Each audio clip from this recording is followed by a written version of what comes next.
1965, a coin that has captured the imagination of collectors, historians, and investors around the world.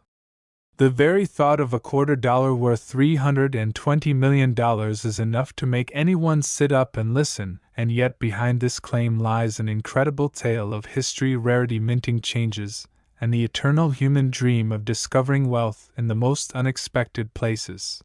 The 1965 Liberty $250 belongs to the Washington Quarter Series, which had originally debuted in 1932 to commemorate the 200th anniversary of George Washington's birth. These coins quickly became a staple of everyday American life, but in 1965 something extraordinary happened that forever changed not only the Washington Quarter but also the way the United States Mint produced coins. That year marked the end of silver quarters and the beginning of clad coinage. Prior to 1965, Washington quarters were struck in 90% silver and 10% copper. Rising silver prices made it impossible to continue this practice without the mint suffering financial losses. In response, the mint shifted to a new composition: copper-nickel clad coins layered over a pure copper core. This decision might sound simple, but it changed everything. It meant that coins dated 1964 were the last circulating U.S. quarters struck in silver, while the coins dated 1965 introduced the copper-nickel clad quarter we still use today.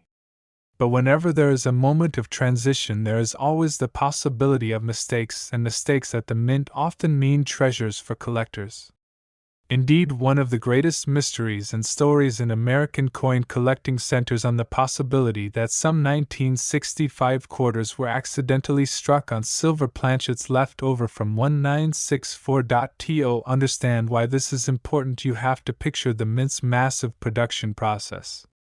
In 1964, billions of silver planchets were prepared for quarters, and when 1965 began, the mint ordered the use of copper-nickel clad planchets instead.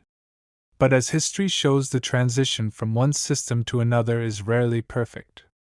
In the chaos of change, a few leftover silver planchets may have been fed into the presses along with the new clad ones. The result would be a 1965 dated quarter that looks like any other but is in fact struck on silver. Such a coin would be unimaginably rare, and its existence has fueled collector speculation for decades. Now imagine being the person who finds such a coin. Instead of being worth 25 cents, it could be worth thousands, tens of thousands, or in the most extraordinary claims, even hundreds of millions, depending on its provenance, rarity, and the depth of collector